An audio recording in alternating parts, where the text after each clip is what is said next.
Hey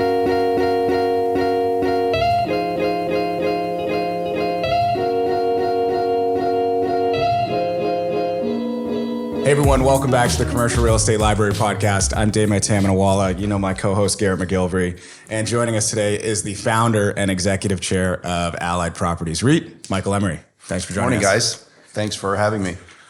Good morning. So why don't we dive right into what's happening right now? Allied sells $1.3 billion worth of data center. I don't know if has it closed yet? Or is this something that's potentially in the news, in the ether? No, not to put too fine a point on it, but it was 1.35 billion. Yes. And it closed last Wednesday. Okay. So it is closed. It is done. We're developing a good relationship with the purchaser, which is an extremely strategic buyer of these kind of assets. They operate data centers globally. Right. They are originally a Japanese telecom.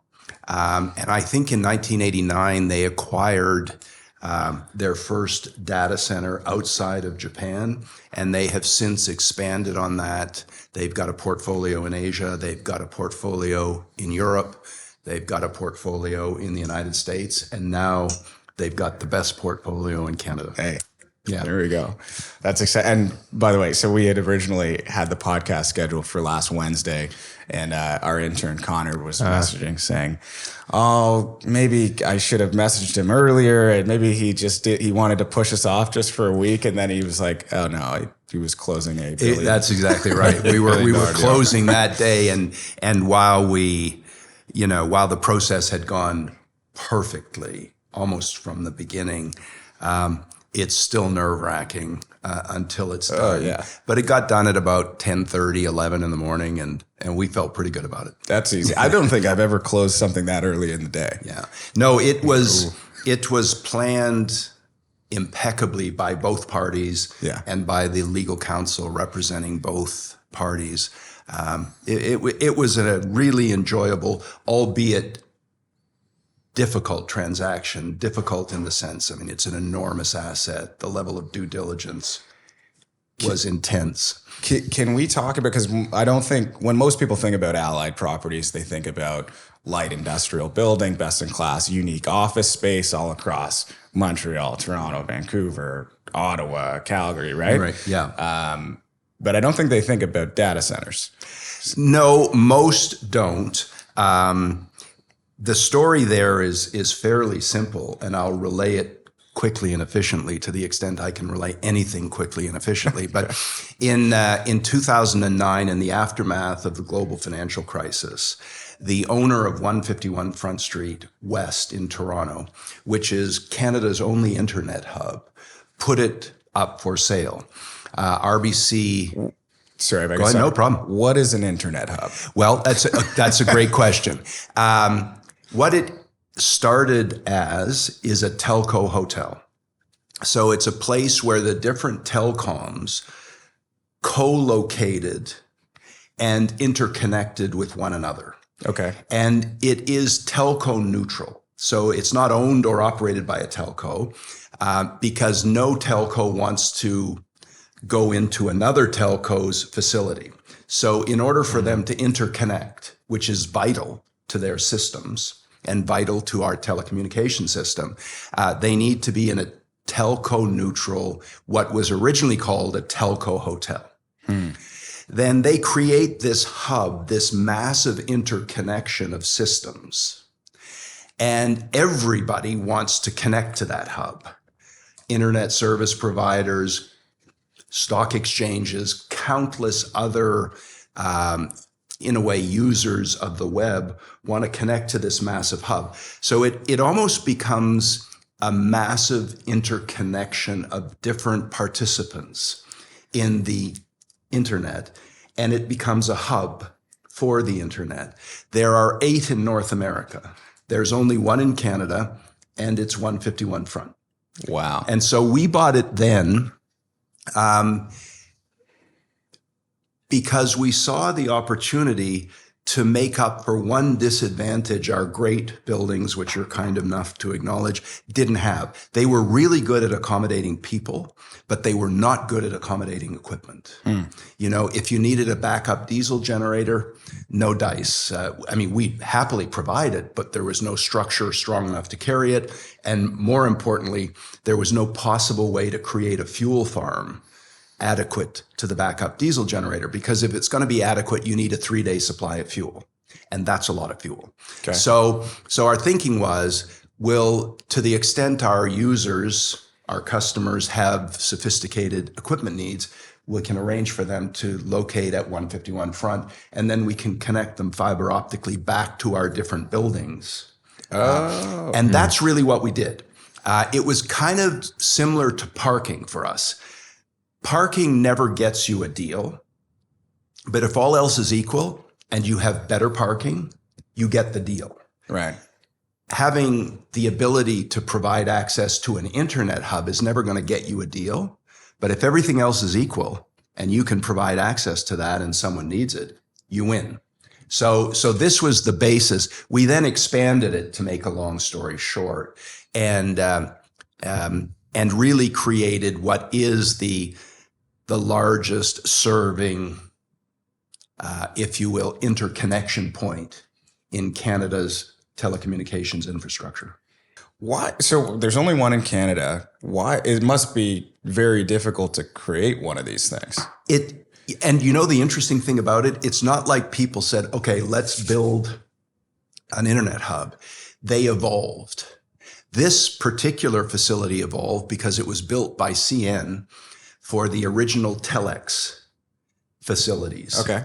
And the reason it was built there is because the cable runs along the railroad from coast to coast. So as the fiber started coming into Canada, the fiber backbone runs along the railroad from coast to coast.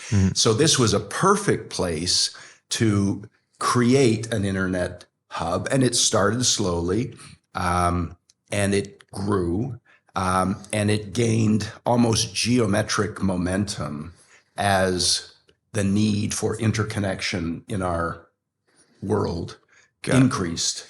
Is this so, like, the RENX headline is sells data center portfolio, but an internet hub is not? Is there a data center component, or maybe I just don't? An internet hub is a very intense form of data. So there are multiple types of data centers.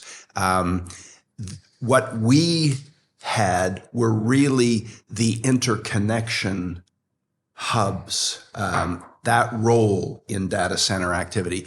There are other more retail data centers. They're out in a field. There's a whole bunch of equipment in there, but they don't need or contribute to the interconnection in the world the way ours happen to, and the way the other 7 in the United States. And most of those, to my understanding, evolved. Right. There's one in New York, 60 Hudson. It's a remarkable building, but it has evolved into an extremely critical facility. There, I think there's one Wilshire in Los Angeles. So there are 7 or so. Ours is the 8th. So most of the internet traffic that comes into Canada comes first into the United States. Right. Then it comes up to 151 Front. Then it's dispersed east and west. Gotcha. There's another important facility in Vancouver. And Vancouver's evolving today. There will be major cables coming directly into Vancouver from Asia.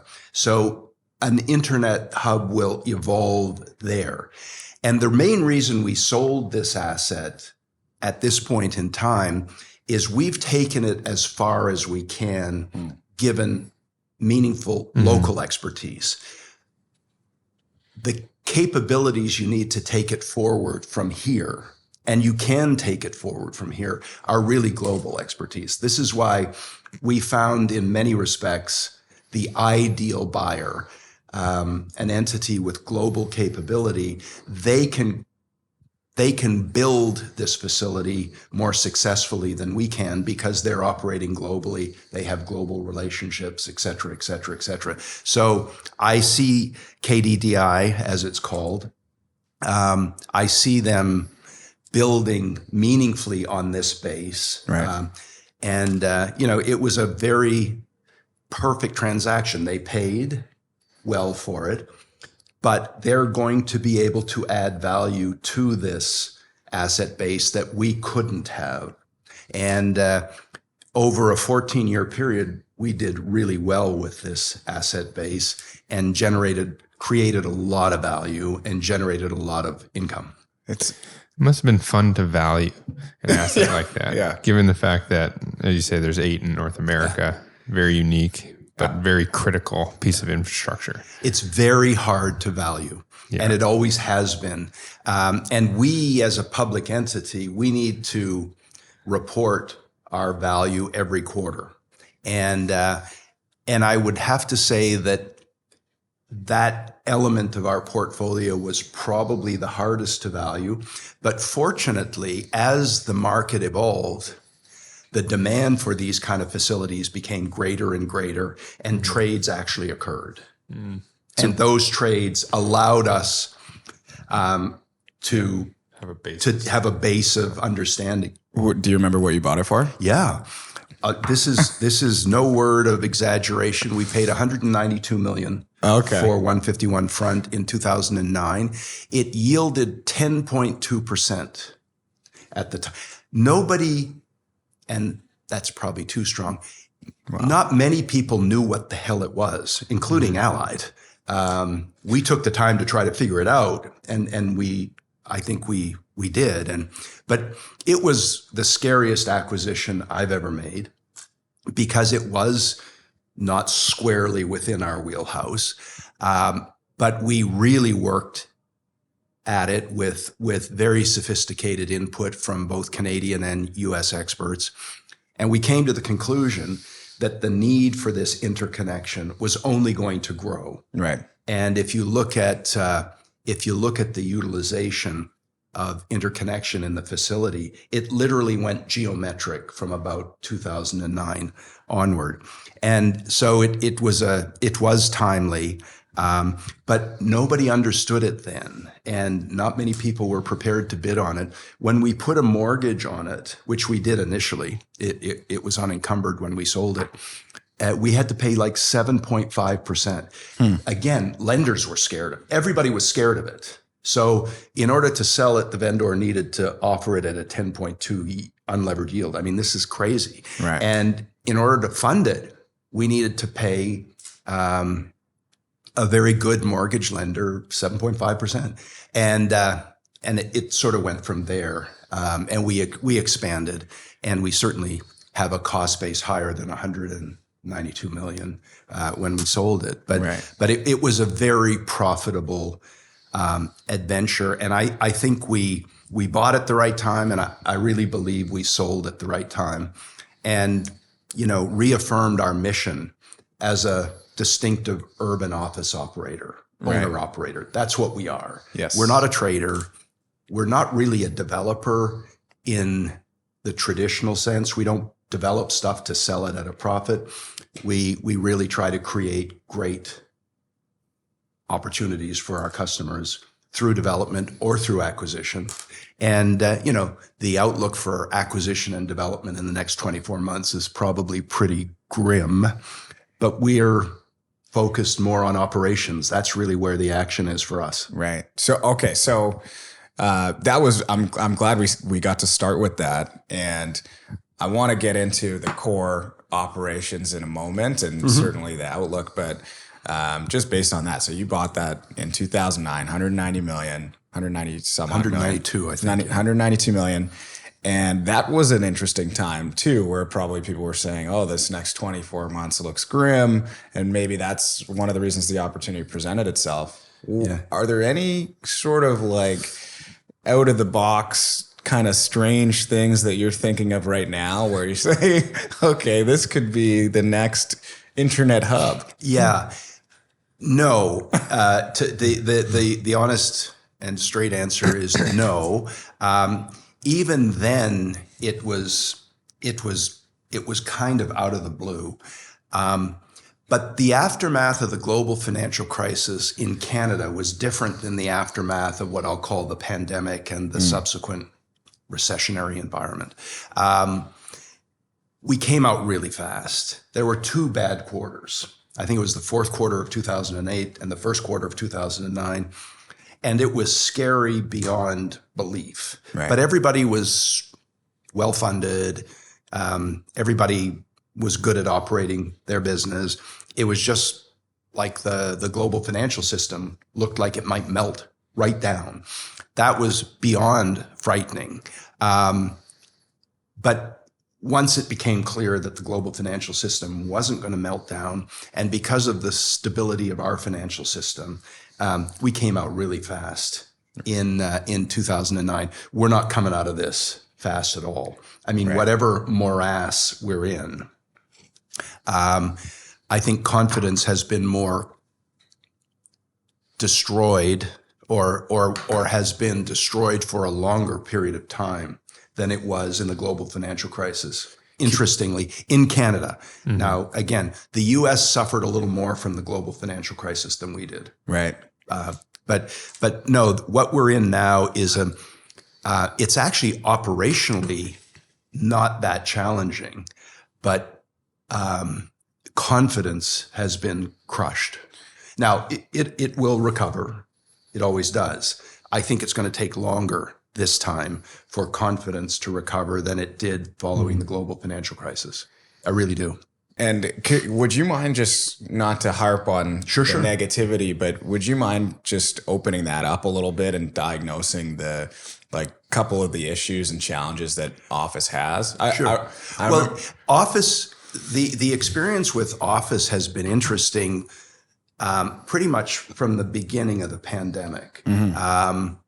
But I think when the outlook for office space became clouded is at that point in the pandemic where we were clearly going to get through it successfully with very significant loss of human life, which is always a tragedy. But we were going to globally cope with this pandemic.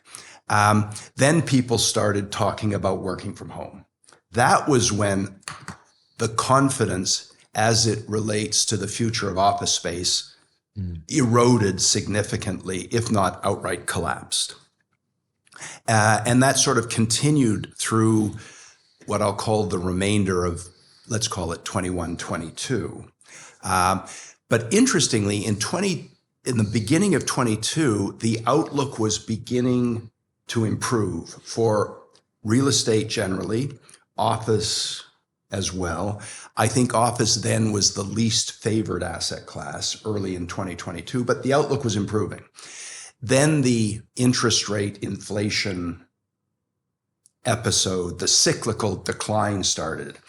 And the confidence was so fragile, it literally collapsed for office at that point. Right. Everybody felt the outlook for office is going to be more severely impeded by this cyclical event than other sectors. So we in about March of 2022, our unit price almost got back to NAV. Interestingly, very, very close. And then it literally collapsed as the central banks, I think quite rightly, recognized they were a little late getting a handle on inflation. And the outlook literally collapsed from that point forward. Right. So it is certainly a crisis of confidence. I think we're also in a bit of a cyclical period of adjustment. There is significant availability now, even in Toronto, and to a lesser extent in Vancouver. Calgary, interestingly, is beginning to recover. Not dramatically, but it is beginning to recover. Toronto is still doing well if you have the right kind of assets. and Allied does, without being immodest. Montreal's still doing well if you have the right kind of assets, and we do. Vancouver is still doing well. So the actual operating reality, while it's challenging, you have to work harder and you have to work longer, it's not that hostile. But the confidence, it has just been crushed. Right. And, everybody's looking for the easy way out. There is no easy way out. You've got to keep marketing your space to discerning customers. You've got to keep providing them what they want and need for their most valuable resource, which in almost every case is their people.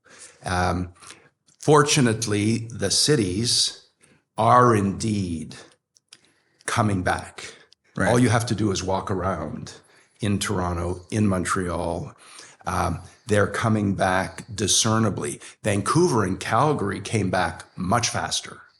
Wow, interesting. So it's interesting. But look, the outlook is, I think, generally constructive if you have the right kind of assets. I would also add, most of the owners in Toronto have the right kind of assets. And when I say in Toronto, I mean downtown. I don't understand the suburban markets, but most of the owners downtown are strong,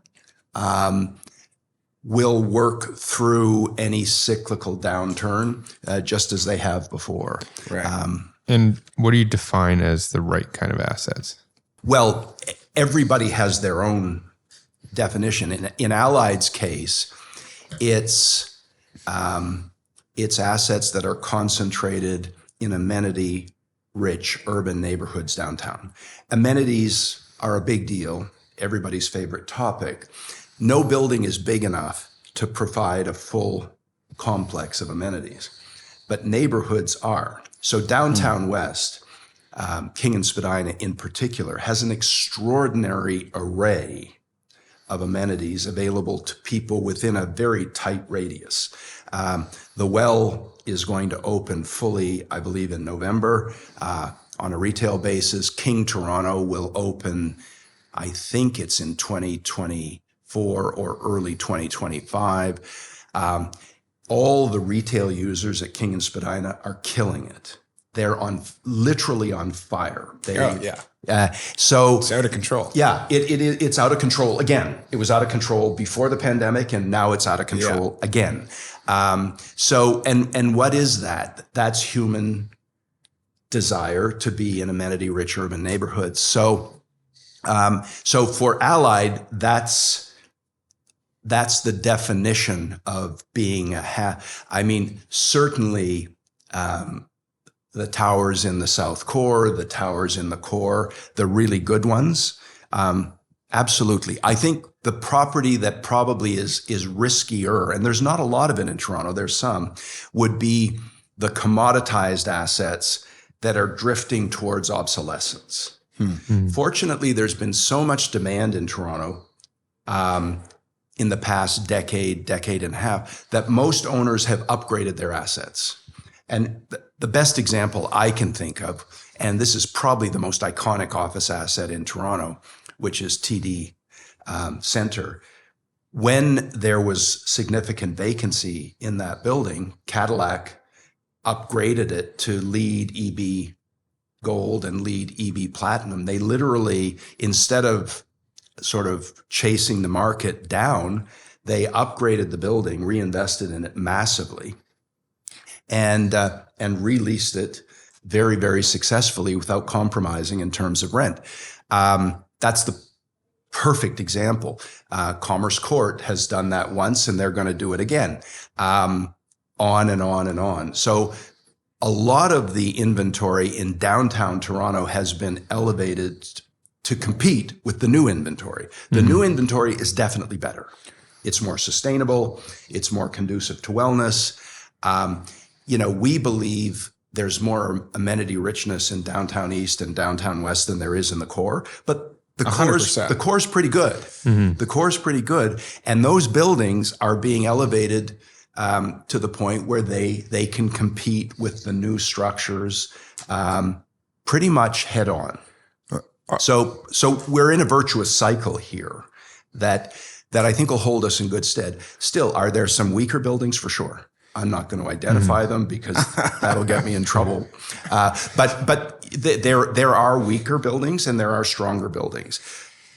But because we've had so much demand for such a long period of time, most of the buildings have been elevated to their best possible state. And we don't have the kind of incipient obsolescence that you saw in Calgary. When Calgary went down, there are some great buildings there, but there's a huge number of buildings that are they're done. Their useful life is over. They'll never again be competitive office environments unless someone invests massively in them, and it doesn't pay anyone to invest massively in them. So they'll be converted to hotels, they'll be converted to res or whatever.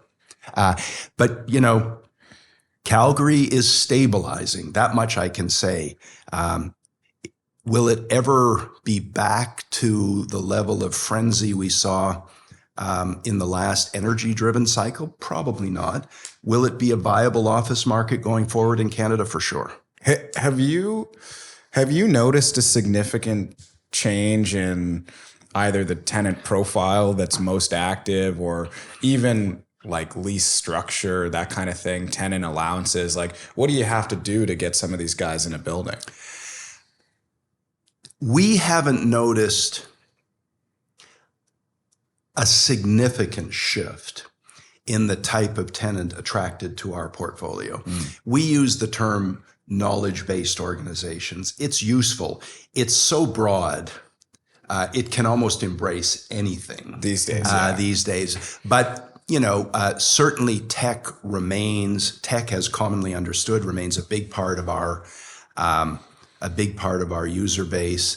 Certainly media, post-production, gaming, education has become a huge part of our user base. And Northeastern University took the entire extension to QRC West on Queen and Peter. It's 90,000 feet, so it's not particularly big. Wow. But they took the whole building. And they are very excited about providing education to the next generation of Canadian knowledge workers. And they're doing the same thing in Vancouver. It's really interesting how much, if you will, education is becoming a business. Right. And, we're lucky, in my opinion, to have an excellent university system in Canada, an excellent college system, but they can't provide the full gamut of education needed moving into the future. Mm-hmm. So you've got these non-Canadian organizations coming in and in a way competing, but more importantly, complementing Canadian universities. The Canadian universities can't educate all the young men and women who want education and who deserve an education. And so it's actually fantastic. They're a big part of our tenant base. So they're the ultimate in knowledge-based organizations. Nice. We've seen a little bit of professional service migrate into our format, a little bit. I wouldn't call it a trend. I think the professional services are still largely focused on the monumental core, right, with the underground connections or the plus 15s in Calgary or what have you. But the financial services are still largely concentrated on the monumental core. And for good and valid reasons. I'd rather be in the internet hub like Flash Boys and just hook right into the NASDAQ though, the TSX. Well, a lot of people. Yeah. Fortunately, a lot of people have that preference. So when we look at, if we take the core, the monumental core, which I believe is permanently viable in Toronto, and we take Allied's portfolio, which I also believe is permanently viable in Canada, there's slightly different value propositions. The core is monumentality, connected underground. Allied's portfolio is really a little more human scale in amenity-rich urban environments in a very tight radius, where we have a degree of concentration that is either equivalent to or more than the vertical core, but we're just horizontal. Right. So if people expand, we can help them. If people need to contract, we can help them. Maybe not in the same building they happen to start in, but within the complex. And the well now gives us added flexibility. King Portland Center gives us added flexibility. QRC West, which we've just expanded for Northeastern University, gives us and so that's been our goal from the beginning, is to be able to provide better solutions to users who grow and sometimes contract. So Shopify is a great example. They ultimately contracted in relation to what they thought in 2018 they were going to need. Is that the end of the world? No. That's happened with our user base many, many times. And in each case, we've worked with the user and helped them, in a way, get off the hook and find strong replacements, which enable them to get off the hook, but which put us in at least as good a position as we were in. In some cases, we've actually got stronger tenants. Right. And we've been very comfortable accepting their covenant and letting the tenant that needs to contract off the hook, obviously at a cost, but nonetheless off the hook, and they're delighted. So that contingent liability disappears off their financial statements forever. And so we're very used to this. And what allows us to do this is the mass. If we had one building, forget it, we wouldn't have a chance. But if I think we have 111 east and west of the core. It's very rare that we can't accommodate somebody's expansion or contraction need. It does happen, and it kills us when it happens, but it doesn't happen that often. What do you think in terms of how you have to shake up your operations, just based on this current environment? Like, how do you think about the next 24 months, the challenges and opportunities? And then to add to that, you guys are a public entity. Like, how does that influence the decisions that you make in the planning? Well, first of all, we absolutely don't have to shake up our operations. Okay. In fact, we have been evolving our operating platform for almost a decade now. And nowhere or at no time did we achieve more than we did during the pandemic. It was interesting. The pandemic cast a light on everything that was different. So it allowed us and many, many other organizations to see things within the operating platform that you couldn't see in a normal environment. And so I would say, and this isn't said to be promotional, but the Allied team is now stronger, deeper, and better composed than it's ever been. It's also younger. Not that I've got anything against old people. I'm very supportive of older people, especially people in their 60s, like me. But it is younger. It is better composed. It's better coordinated. We've de-siloed. So we have recognized, and we've been emphasizing, we're an operating business.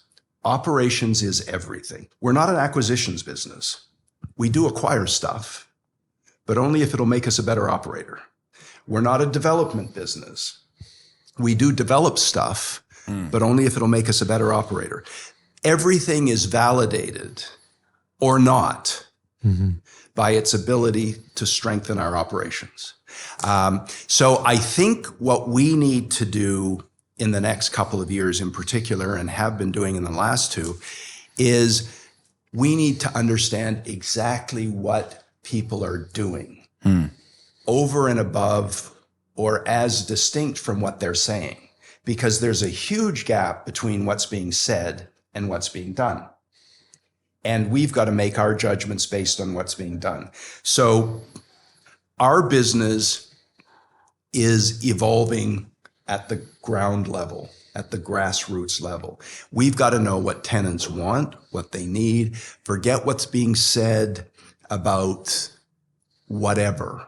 And based on that, we've got to provide them with what they need and want. There isn't a massive shift in what the evolving needs and wants of tenants today. I mean, and the shifts are at the margin. There's a whole thing going on now. Tenants don't want to build out space. Oh, They want built out space to the extent they can get it. That's simply a practical response to a twofold reality. The twofold reality is it's very expensive to build out space, and it's hard to quantify that cost if you don't do it for a living. Mm-hmm. And number two, it takes time to do that. So tactically, certain owner operators are building their space out at their expense and then offering it to someone who basically can plug and play. So that's a tactical response. It started actually in Calgary, where the market was so challenged. And it started with small built out units. It's now evolved to Toronto, certainly, and Vancouver to an extent, a little less so to Montreal, because Montreal's been an upgrade market for decades now. So we've been upgrading space there forever. We've been developing space in Toronto for quite a long time. And so that's an example. Certainly there's some pressure on improvement allowances. In some instances, we can and will resist that. We don't need to build, we're fortunate. We don't need to lease a building today if we don't get what we want. A great example is we refurbished the Lougheed building in Calgary. It's probably the best heritage building in Calgary and one of the best in the country. We simply won't compromise on that. Another building in Calgary that's a little challenged, not tier 1, maybe it's tier 2 or even tier 3 plus, there will be more flexible. But again, we won't there compromise so much in throwing money at the tenant as we will giving them flexibility. right. So I would say the tool we're using is on our buildings that are not fully transformed or are not at the highest level of standard within our world. Where we'll show flexibility is in terms of term and indeed in terms of rent. We've got 2 buildings at King and Spadina, which is the most, King and Spadina is astounding. Mm-hmm. And it's about to become more astounding as the Well and King Toronto I'm fired up. open. I can't wait. But we got 2 buildings over Honestly. there that are on development sites. One is 468 King West and the other is 379 Adelaide. Those are both sites where we have approval to redevelop. We're not going to redevelop anytime soon. But they're great buildings. We're not going to put a lot of money into them, and we're not going to give people huge allowance, but we'll give them great rent and great flexibility. And that's not because we're afraid of the environment, not at all. It's because I can't give anyone tenure there. So I can't make it worthwhile for someone to locate in there for 10 years and give them an allowance that would warrant their doing so. But I can say, guys, here it is. It's essentially plug and play. Use furniture. You'll get a hell of a deal. Yeah. And you want it for a year, you can have it for a year. You want it for a year and a half, you can have it for... And it's not that we're compromising. We're simply recognizing those buildings ultimately will disappear. Mm-hmm. Yeah. So we're not going to invest money in them now, and we wouldn't expect the user to. But there will be users for, that's perfect. I can go in for a couple of years. Yeah. Oh yeah, for sure. It's transitional space. And you're only going to charge me X? Yeah. Oh, okay, done, deal.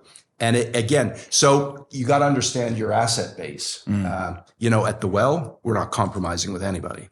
Right. At QRC West, we're not compromising with anybody. But there are assets in our Sweat and Tonic, food courts. Yeah, I know. it's awesome. Rooftop patios. I'm very pleased, and I'm very upset it's not already available. Yeah, by the way. well, this summer. I think November is the grand opening, and Allied and RioCan have done a great job as joint venture partners on that asset. And frankly, Woodbourne has done a great job with the rental res. I mean, they really have. They're creating on Wellington. They're creating truly high end rental residential space. On front, it's larger, but they've just done a fabulous job. So I think the key players on that site, Allied, RioCan, and Woodbourne, have done really, really well. Allied and RioCan, of course, own the commercial component 50-50, and Woodbourne controls most of the res, although RioCan's part of some of the res with Woodbourne, which makes great sense for RioCan given its likely evolution towards more rental res going forward. So that was a 10-year project. Can't forget about old Diamond Corp. Diamond Corp was there. Yeah, they were a big part of the land development play, and made a big contribution there. So we're coming up against the hour, and I want to be respectful with your time. You've been very generous. I got a few more rapid fire ones. Yeah, for sure. I guess first one we'll say is you'd commented on this in the previous podcast. What are your thoughts on co-working space and what's happening there? Well, to set the scene, there were reports of co-working becoming 30% of all office at the time. Yeah. And so that, I think, was with the prompt of the question. And now there's a proverbial death clock on WeWork, and it's sure. No, I think, as I hope I said then, co-working is a viable business model. It's not a multi-billion-dollar business model, but there is a need, and it actually contributes to a healthy office environment. Was it ever going to represent 30% of the inventory? Not in a million years. And what's unfolded is clearly, so I continue to look at it as I did. It's a modest segment of a highly developed urban office environment. There is a place for it. There is a need that is served. And I think people who want to serve that need can make a real business of it. But is it a world-beating, global, transformative business? Not even close. It is. I think in 2019, you said it was an incubator for the rest of our portfolio, correct, which is awesome. And so we're happy within reason to support a little bit of co-working in our portfolio for exactly that reason. And, it's still viable. I mean, I think WeWork expanded so rapidly and so unbelievably that I don't know that it could ever have survived. And again, I'm just speculating. I don't have any inside knowledge.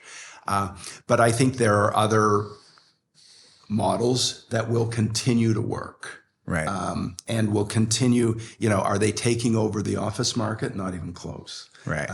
Not even close. A major, so the three big stages in your company, there's new stuff going on, but if we flash way back, there was the late 80s crash, there was the mass rezoning that took place, and then you guys going public in 2002. Yeah.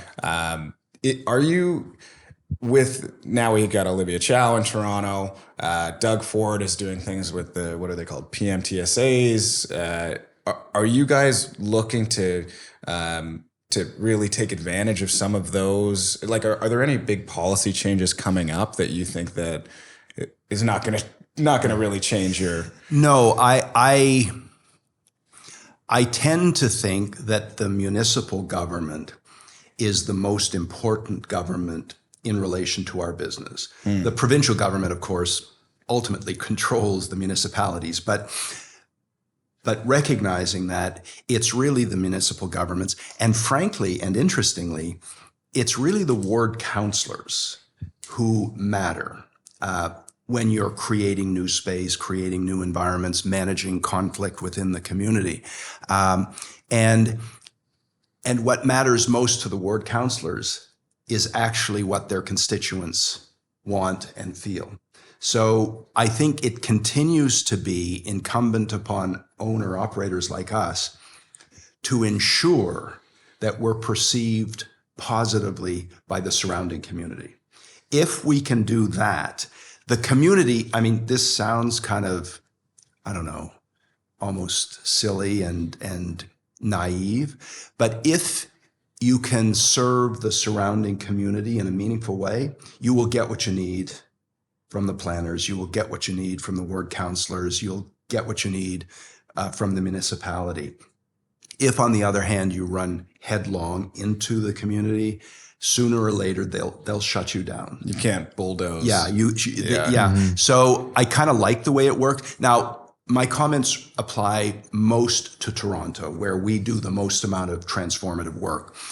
Montreal has a slightly different municipal system.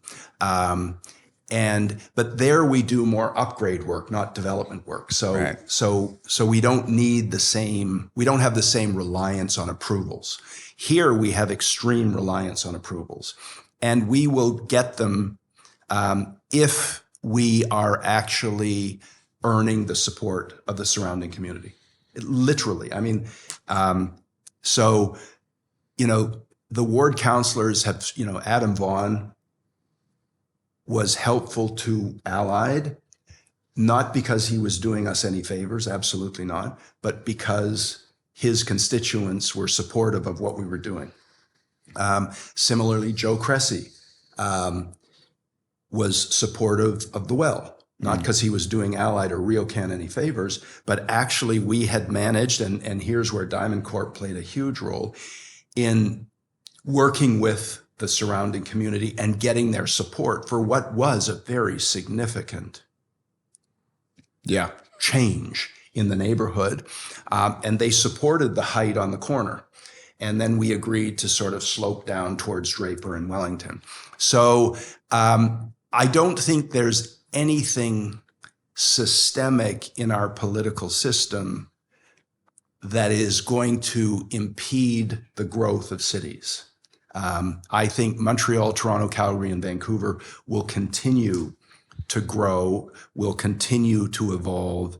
And, whether we like it or not, we're very good city builders. Canada is really becoming a country of cities. I think 80% of the population now is concentrated in 5 metropolitan areas. That isn't to say that the country is irrelevant. In fact, I love the rural parts of Canada, and they're essential.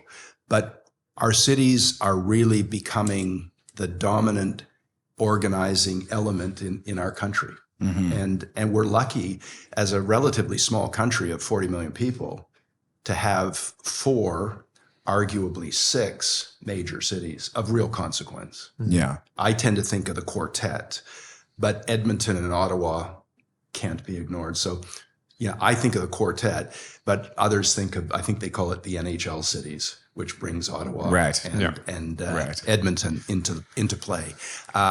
Except for actually, Winnipeg too. Now that I don't know much about Winnipeg hockey. My last question for you, to hopefully leave it on maybe a bit of optimism, but advice as well. Like, this is a hard time for a lot of folks, no matter what you're doing, but there's office leasing people listening. There's all sorts of folks listening, and you successfully made it through the late 80s and the early 90s, and then I'm not sure if there's a big real estate crash around the 2000s. It didn't amount to a crash, but there was the dot bomb event, which did ripple through the real estate industry. Again, not for a terribly long period of time. Yeah. But the year I think it was the 4th quarter of 2000, if I remember correctly. It's sort of like we went from straight up to, oh my God, we're in trouble here. We could be. Yeah. And all these, the so-called .coms were just falling like flies. We were fortunate in Toronto. We didn't have many .coms. Ottawa, interestingly, had more. And the United States, of course, had more. And that really rocked San Francisco. Right. So don't count San Francisco out. They've been rocked before. And in 2000, they were literally rocked. It's a great city. It'll come back. Yeah, I hope so. I mean, they have some challenges beyond office leasing. Right now, they do. All cities have challenges of of some consequence, not least of which is, we could be heading headlong into a recession. And that's scary stuff. Yeah. So with that in mind, and with the context of you've been through several challenges and come out in a great position over and over again, what advice would you give to somebody maybe more junior who this is their first moment? Honestly, and this is sincere, there is a saying that someone came up with, which is a little too glib for my liking. But it goes something like this: never waste a good crisis. Now, that's inherently funny because it's hard to understand how you can waste a crisis. But I think the point there is a crisis, an economic downturn, a cyclical decline actually is a curative event. It is curing ills. It is curing excess. It is correcting imbalances. It's almost evolutionary. It has to happen. And it hurts and it's painful. But the way I would advise all young people to think about it is try to understand what's being corrected, what excesses are being corrected. And in the case of what we're facing now, it's too many years of cheap money. There was too much money. It was too cheap. And it caused many people to make decisions that ultimately require rectification or adjustment. And the other, so understand what's really happening and understand that it's actually part of a healthy, constructive process. As unpleasant as it is, it's kind of like the Bank of Canada wants to throw us into recession. Well, they're not sadistic. Right. They feel that has to happen in order for the economy to find a new and more sustainable balance going forward. So think about it that way. It's easy for an old man like me to think about it this way. It's much harder for a young person, but I kind of went through it as a young person as well. And the other thing is, know for sure this will pass. Know for sure that in our society, our country, our cities, a new balance will be found. A new level of prosperity will again be attained. I don't know if in my lifetime anyway, and maybe even in your much longer remaining lifetime, I don't know if we'll ever see money as cheap as we saw it for the last couple of decades. It was insane. I mean, negative interest rates, that's insanity. Yeah. When you I still can't quite fathom how a negative interest rate works. Yeah. I think I get it, but it's insane. And it's ultimately something that will precipitate excess, and that excess will have to be corrected. So I think if I was a young person today, I'd keep my head. I'd work very hard on what I do if I believe in it long term. I would try to understand what's happened. And I would be confident, and you will not be disappointed. If you think it's going to be over in a few months, forget it. Right. But 2, 3, 4 years, we'll be in a different environment. Opportunity again will emerge. The greatest period of opportunity I saw in my entire career was 2006 to 1996 to 1999, after the collapse of the first half of the 90s. Right. The opportunity then was staggering. That's when you guys bought the portfolio. And like everybody that emerged took advantage of opportunity in that period. Brookfield, to an extraordinary degree. Allied did its thing, RioCan, on and on and on. They all began to capture opportunity in 96. So there was nothing grimmer than the first part of the 90s, especially real estate, but period. But the 5 years that followed, oh my goodness. That's when great businesses were built, great fortunes were made. It was a period of unspeakable opportunity. Now, again, I'm looking back. It didn't feel that way at the time. Yeah. But some people had the ability to say, whoa, there's something here. Yeah, I'm going for it. Summer always comes after winter. Yeah. So it is not fun, but it is necessary. It's kind of like, I don't know, parasites in the natural environment. Like, why do we have them? Well, we actually need them. Right. And why do we have recessions? Because we need them. So just keep going. Yeah. Yeah. I love it. Well, thank you so much. Okay, joining guys. us. Thank you, Michael. My That was pleasure. awesome. My pleasure. Good to see you both. Great to see And you. thanks again.